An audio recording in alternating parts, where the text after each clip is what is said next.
Hello everyone, welcome to legal lore by Anusha. ഇന്നത്തെ വീഡിയോയിൽ നമ്മൾ ഡിസ്കസ് ചെയ്യാൻ പോകുന്ന ടോപ്പിക്കാണ് marriage and kinship. Hindu marriage ആക്ടിൻ്റെ അകത്ത് എന്താണ് മാരേജ്?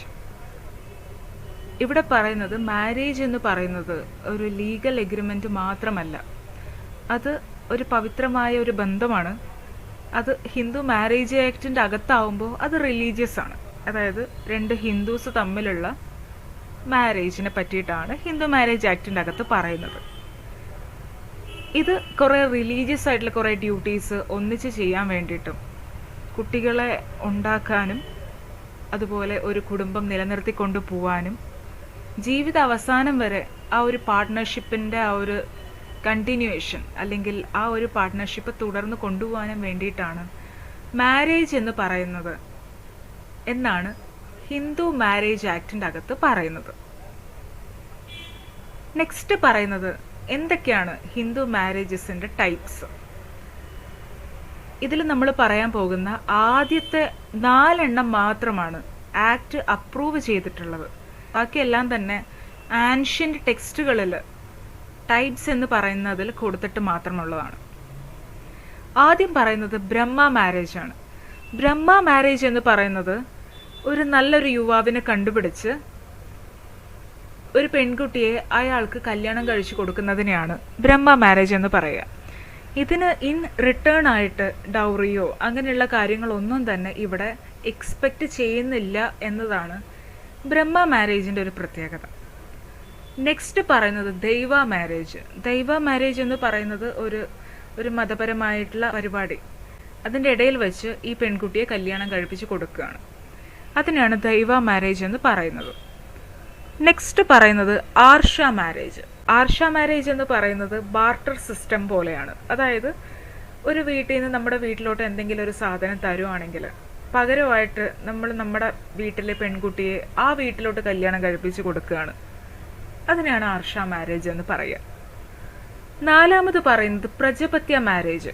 അതായത് എന്തെങ്കിലും ഒരു കടമ അല്ലെങ്കിൽ ഒരു ഫാമിലി ലൈഫിൻ്റെ ഭാഗമായിട്ട് അതിന് വേണ്ടിയിട്ടൊരു പെൺകുട്ടിയെ കല്യാണം കഴിപ്പിച്ച് കൊടുക്കുകയാണ്. അതിനാണ് പ്രജപത്യ മാരേജ് എന്ന് പറയുന്നത്. ഈ 4 അപ്രൂവ് ചെയ്തിട്ടുള്ള മാരേജുകൾ. 5ാമത് പറയുന്നതാണ് ഗാന്ധർവ മാരേജ്. അതായത് ലവ് മാരേജ് ആണ്. 2 പേർക്കും പരസ്പരം ഇഷ്ടമാണ്, സമ്മതവുമാണ് കല്യാണം കഴിക്കാൻ. വീട്ടുകാരെ പങ്കെടുപ്പിക്കാതെ ചടങ്ങുകളൊന്നും തന്നെ നടത്താതെ ഈ ബ്രൈഡും ഗ്രൂമും കൂടി കല്യാണം കഴിക്കുകയാണ്. അതിനെയാണ് ഗാന്ധർവ മാരേജ് എന്ന് പറയുക. നെക്സ്റ്റ് പറയുന്നതാണ് അസുര മാരേജ്. അതായത് ഗ്രൂമിൻ്റെ ആൾക്കാർ വെൽത്തോ മണി ഗിഫ്റ്റ് അങ്ങനെ എന്തെങ്കിലുമായിട്ട് ഈ ബ്രൈഡിൻ്റെ വീട്ടിൽ കൊടുക്കുകയും പകരം ബ്രൈഡിനെ കല്യാണം കഴിക്കുകയും ചെയ്യുകയാണ്. അതിനെയാണ് അസുര മാരേജ് എന്ന് പറയാം. രാക്ഷസ മാരേജ് എന്ന് പറയുന്നത് തട്ടിക്കൊണ്ടുപോകലാണ്. അതായത് എന്തെങ്കിലും ഫോഴ്സ് ഉപയോഗിച്ച് ഈ പെൺകുട്ടിയെ തട്ടിക്കൊണ്ടുപോയി കല്യാണം കഴിക്കുകയാണ് രാക്ഷസ മാരേജ്.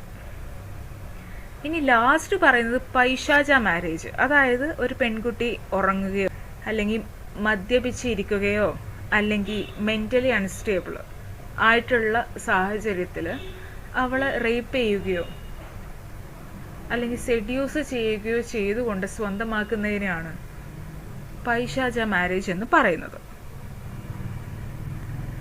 ഈ ഹിന്ദു മാരേജ് ആക്ട് അപ്ലൈ ചെയ്യുന്നത് ഹിന്ദുക്കൾക്കും ബുദ്ധിസ്റ്റ് അതുപോലെ ജെയിൻസ് സിഖുകാർ ഇവർക്കൊക്കെയാണ്.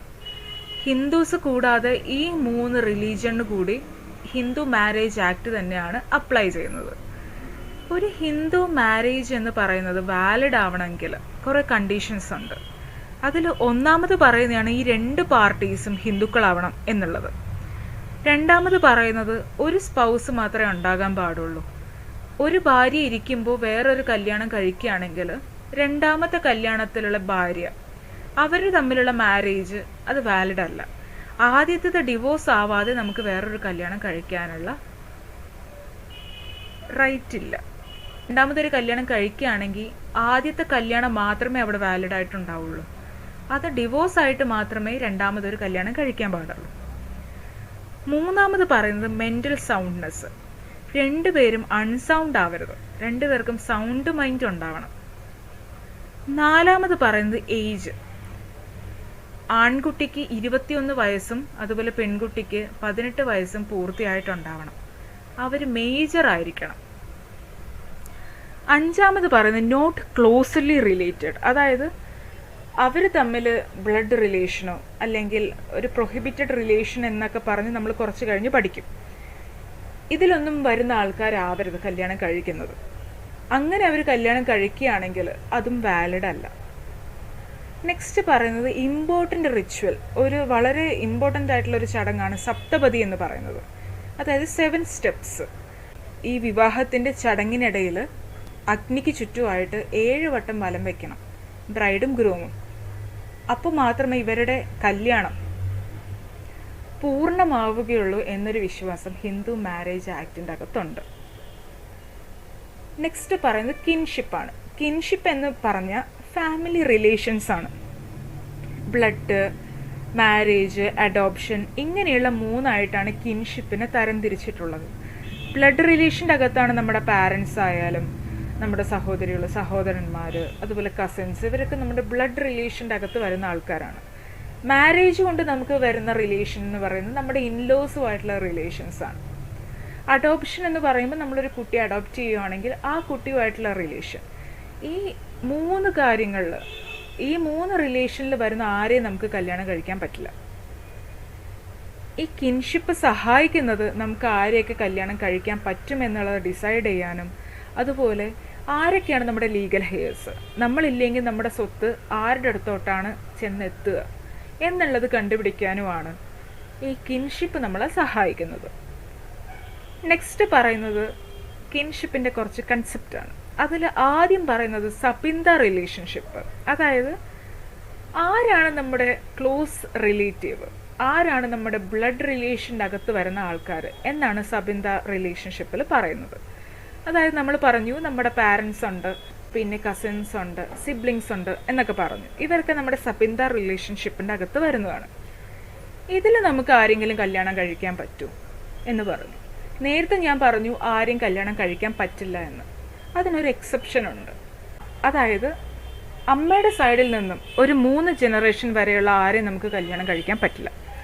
അതുപോലെ അച്ഛൻ്റെ സൈഡിൽ നിന്ന് ഒരു 5 ജനറേഷൻ വരെയുള്ള ആരെയും നമുക്ക് കല്യാണം കഴിക്കാൻ പറ്റില്ല. ഇതിലൊന്നും പെടാത്ത ആരെ വേണമെങ്കിലും നമുക്ക് കല്യാണം കഴിക്കാം എന്ന് പറഞ്ഞു. പക്ഷെ അതൊട്ടും പ്രാക്ടിക്കൽ അല്ല എന്നാണ് സത്യം. ഇതിനൊരു എക്സാമ്പിൾ പറയുന്നത് നമുക്ക് നമ്മുടെ ഫാദറിൻ്റെ ബ്രദർ, അതായത് നമ്മുടെ അച്ഛൻ്റെ സഹോദരൻ്റെ മകളെ കല്യാണം കഴിക്കാൻ പറ്റില്ല. കാരണം നമ്മുടെ ഈ കസിൻ എന്ന് പറയുന്ന അല്ലെങ്കിൽ സബിന്ദയുടെ അകത്ത് വരുന്ന ഒരു ആളാണ് ഈ അച്ഛൻ്റെ ചേട്ടൻ്റെ മകൾ എന്ന് പറയുന്നത്. നെക്സ്റ്റ് പറയുന്നത് പ്രൊഹിബിറ്റഡ് ഡിഗ്രി ഓഫ് റിലേഷൻഷിപ്പ്, അതായത് സഹോദരൻ അല്ലെങ്കിൽ സഹോദരി, ആൻറ്റി, അങ്കിൾ, മരുമക്കൾ, അതുപോലെ നമ്മുടെ ക്ലോസ് റിലേഷൻഷിപ്പിൽ വരുന്ന ആൾക്കാർ, അതുപോലെ അഡോപ്റ്റ് ചെയ്തിട്ടുള്ള ഒരാൾ, അങ്ങനെയുള്ള ആരെയും നമുക്ക് കല്യാണം കഴിക്കാൻ പറ്റില്ല. അതൊക്കെയാണ് പ്രൊഹിബിറ്റഡ് ഡിഗ്രി ഓഫ് റിലേഷൻഷിപ്പ് എന്ന് പറയുന്നത്. ഇനി ഇവരൊക്കെ കല്യാണം കഴിക്കാൻ പറ്റുന്നൊരു സാഹചര്യമുണ്ട്. അത് എപ്പോഴാന്ന് പറഞ്ഞാൽ നമ്മുടെ കമ്മ്യൂണിറ്റിയിൽ ഒരു കസ്റ്റമുണ്ട്. ആ കസ്റ്റം നമ്മൾ അനുവദിക്കുന്നുണ്ടെങ്കിൽ നമുക്ക് കല്യാണം കഴിക്കാം. എല്ലാ സ്റ്റേറ്റിലും ഒരേ തരത്തിലുള്ള കസ്റ്റംസ് ഒന്നും അല്ല ഫോളോ ചെയ്ത് വരുന്നത്. അപ്പോൾ എവിടെയെങ്കിലും ഒരു കസ്റ്റം നമ്മൾ അനുവദിക്കുന്നുണ്ട്, നമ്മുടെ പ്രൊഹിബിറ്റഡ് ഡിഗ്രി ഓഫ് റിലേഷൻഷിപ്പിൻ്റെ അകത്തുള്ള ഒരാളെ കല്യാണം കഴിക്കാം, അങ്ങനെയാണെങ്കിൽ നമുക്കത് കല്യാണം കഴിക്കാവുന്നതാണ്. ഇത്രയും കാര്യമാണ് ഇന്നത്തെ വീഡിയോയിൽ നമ്മൾ പറയുന്നത്. വീഡിയോ ഇഷ്ടപ്പെട്ടാൽ ലൈക്ക് ചെയ്യുക, ഷെയർ ചെയ്യുക, സബ്സ്ക്രൈബ് ചെയ്യുക ചാനൽ. Thank you.